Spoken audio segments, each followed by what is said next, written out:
Justin Hayward and John Lodge talk about some of their big hits. This is Rock History Music, the Moody Blues.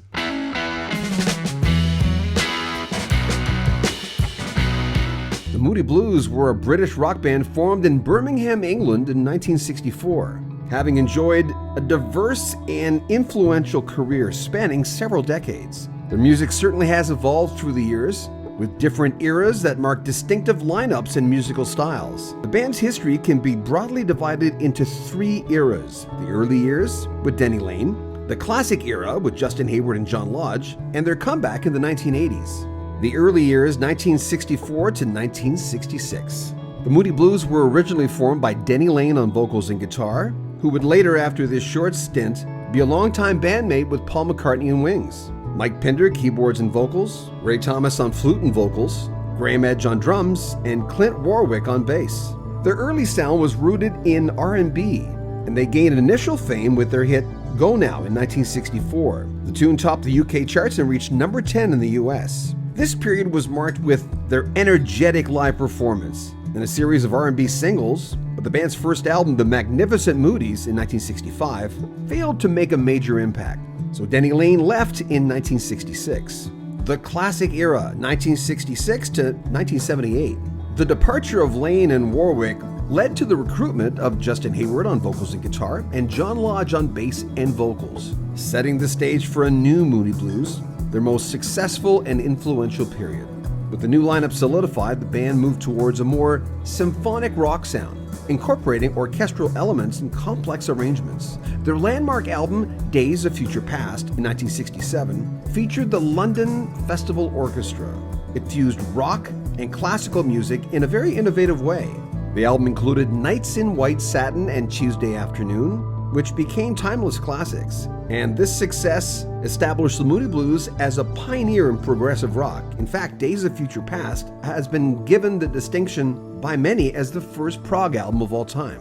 Throughout the late 60s and 70s, the band released a string of successful albums, including In Search of the Lost Chord in 68, On a Threshold of a Dream in 69, To Our Children's Children's Children, also in 69, Question of Balance the following year, Every Good Boy Deserves Favor in 71, Seventh Sojourn in 72, and the hits of the period included Questions, The Story in Your Eyes, and Isn't Life Strange? The Blue Jays Project in 1975.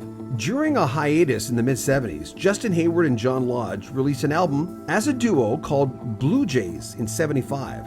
The album was very well received, and it was another example of that great chemistry between the pair. Patrick Moraz joined the Moody Blues in 1978. Moraz had previously been a member of the band Yes, joining in 1974 for the Relayer album, which, by the way, was his only full album with the band. Moraz's tenure with Yes from 74 to 76 and a guest appearance in 2018. Moraz joined the Moody Blues for their Octave tour after longtime keyboardist Mike Pinder decided he didn't want to tour and left the band. His synthesizer work significantly influenced the band's music during his tenure, adding a fresh progressive rock element. He remained with the band until 1991, the 1980s comeback and beyond. That started in 1981. The Moody Blues reunited in 1978, and their 1981 album Long Distance Voyager marked a successful return to the music scene, featuring hits like The Voice and Gemini Dream. The band continued to release albums throughout the 1980s, including The Present in 83 and The Other Side of Life in 86, featuring hits like Your Wildest Dreams. In the 1990s and 2000s, the Moody Blues maintained a loyal fan base, touring extensively and releasing albums like Keys of the Kingdom in 1991 and Strange Times in 1999. Ride My Seesaw, to me, the phrase, I look at that and I'm going, I used to write songs, I'm going, I would have never thought of that phrasing, Ride My Seesaw. You know, the way that I'm going, I love it when it's like watching someone say, I can't do that, but I'm sure glad you can. How did you come up with that? I don't know. Yeah, I wrote the song on a Harmony Sovereign 6-string guitar, and I don't know. I really don't know. Those things just, you know. What's a word? If you an enthusiastic amateur in anything, there's no boundaries. There really aren't. There's no constraints. And I think as the Moody Blues, that's what we did. There was no constraints. So I never realized the tempo of that is any different to what anybody else do. You know, it just was the natural one for me to put together. That sounds like a fun song to play. That's just the exuberance of that. It's a great song to play because it sort of drives on its own, and it's been the encore song for the Moody's for like 40 years, I think. And it's my encore song now because it's really sums up the evening, sums up the concert. And, you know, it's almost a free-for-all. It isn't, because it's constrained in the harmonies, everything else. But it's as much as free form, I think, as I could do. Your Wildest Dreams is your second biggest song on Spotify. And talk is about that right? Yeah, and it's not about the same Nights of White Satin Girl, because you're looking back at old love on that. I'm just curious. Yeah, everything's about everything. You know, relationships are so wonderful, and I make it a habit now, or a rule now, that if I meet somebody that's really, you know, a guy or a woman that is, you know, I'm really interested and attached to, that, then I'll stay with that person. It doesn't have to be in the business or anything. There are just so many interesting people in the world. But relationships are everything, and these songs are not particularly specific about one thing or about one person. I think it's a mistake to think that. I think they are sometimes just a song, and they are a collection of everybody's experiences. And like I say, sometimes they're just a song. Yeah. Just a song. Yeah, sometimes people just want oh, yeah, but what's it? But that's what it's about. Oh, okay. We feel pressurized to give that, to kind of deliver that. It's like, oh, all right, and then you kind of make, and then afterwards you think, was it really about that? I don't know. I just made that up, didn't I? It's like, yeah, I just made it up. I'm just a singer in a rock and roll band. I'd be remiss if I didn't ask you that, because they'd kill me. Our viewers would kill me. That's another song that just sounds like, you know, rhythmically, the way it came out, it is a fun song to play. I mean, it's just one of those tunes. That's a song that'll still be played in 100 years. Tell me about that one. Yeah, there's a bass riff. Jamie Jamison and Tamla Motown and all these people. If there was any influence on me, it was these guys and Carol Kay. But I had to adapt that type of thing to my own playing. And Ride My Seesaw is based on just a bass riff. And but I wanted to not only have a rock and roll song, but relate to what was going in the world at the time with Vietnam and everything else. You know, it really important. Lots of reasons why. You know, we come off stage sometimes and go to an airport, jump on a plane at like midnight. And on the plane would be all these guys and girls, soldiers, the night before have been fighting in Vietnam. And there was us just coming off a gig, having a great time. And it was bizarre, really. It's strange to relate to that.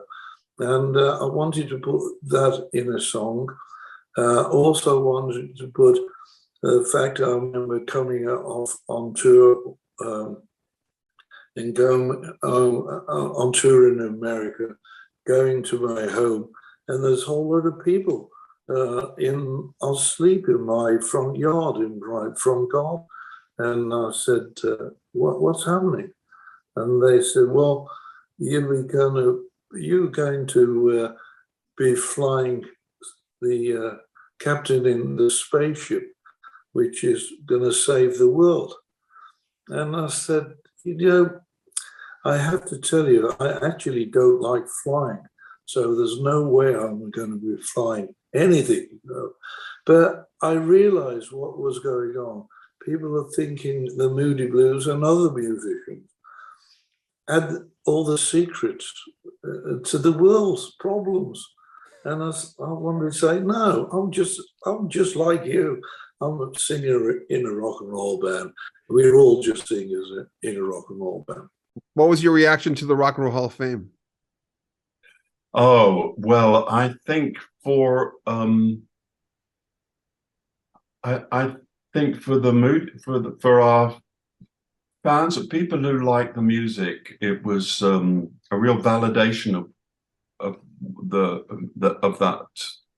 us, yeah, of the things that they loved, of the thing that they loved. Yeah, it was a validation of what they loved, and for us as a group, it was what the fans gave us. Because what happens with the Rock and Roll Hall of Fame is that committee or board of Rock and Roll Hall of Fame, that they kind of open a window to the fans, or let people decide. And man, there was like a steamroller from the Moody Blues fans. Like, what? Yes, Yeah. and it was unstoppable. That was, but it was great, and to be inducted the same time as Nina Simone was fantastic. I mean, even in the same, to be even in the same kind of book as somebody like that is incredible. Isn't Life Strange? I remember watching the lyrics of that song. I remember going, I want to see. Was that really based on Pachelbel's canon? And to me, before you answer, to me, that song, you're asking life questions, but there's also a longing in there. There's a longing in the court, a longing of a woman, of someone from the past, or is it religious? Tell me about that one. I bought a great friend of ours was Lionel Bart. Lionel Bart wrote the musical Oliver, but he also wrote nearly all the early rock and roll songs for English artists like Cliff Richard and Tommy Steele. And I was at his house one day and he said to me, John, you need to get one of these pianos, a Damon Baby grand piano. He said it's really harmonic and it's only got 2 pedals, so it's easy to play. And cut a long story short, I bought this piano, put it into the front room of our home. And I was sitting one night with my wife and a couple of friends, and I could hear this piano playing in my head, this tune. And I said, excuse me, I'll go to the piano. And went to the piano and sat there. And this song sort of almost auto-played itself with no lyric except "Is life strange? Is life strange? Is life strange?" And I went back and sat down and said to my wife, "I think I've written a new song." I said, "It could be the wine, of course, but I'll check in the morning." And I woke up the next morning and the song was still there. And I sat down then with a pen and paper, and the lyrics just seemed to come straight away, all of the lyrics. And it's this thing about I wish you could capture something. It may be the love of your life. It may be anything, but it's something that makes your inner self, gives the energy and warmth, and that's what really the song was about. It would make me go back when I'd go through a breakup. I'd listen to it because when you go through a breakup, it always makes you think about the life questions. You can't go through a breakup with anybody without thinking of more than just the breakup. It has to make you grow, right? That's why I used to gravitate to that song. I think you're right, because it can read like before. Can we ask for more? Do we all make the mistakes over and over and over again, And this really, he was asking me as well, and hopefully asking everyone else. I must tell you something good about recording it. Recording it in Mike Pinder, he built a new studio, and I played this song to him first on piano, and he said it would be great on an American harmonium, one of the pedal ones. And he said, I've got one. I've just got this antique one. And if you listen to the original record closely in good speakers, you can hear the pedals going up and down as we pump in the organ. Oh my God. You and Ray went back to what, you were 14 when you met him? Yeah. Ray used to sing on a Thursday at the Methodist School Youth Club in a little band. And I used to go there, not be part of a table tennis, I think, I can't remember. But I didn't know Ray. I knew what he did there. And I met him one day, I think on the bus, and I said, you're Ray Thomas? And he said, yeah. I said, I'm Johnny Lodge, basically, shall we band? And we did, and we became great mates. And I taught Ray to drive a car. That's how friendly and young we were. I passed my test long before him, and I taught him to drive, not very well actually, but I did. And more than that, his parents and my parents became great friends because of us, and they shared holidays together and Christmases and all that. It was amazing to see what actually happened when this relationship with Ray and I grew. And his children are still on Facebook with my kids. It's been a wonderful family journey. Remember, subscribe to the channel. We'd love to have you on board. And keep in mind, we have a Patreon. You can get early access to our videos. You can make a donation via PayPal, but subscribe, like our videos, comment on them, and like them. I'm John Bowden. This is Rock History Music. Take care of yourself.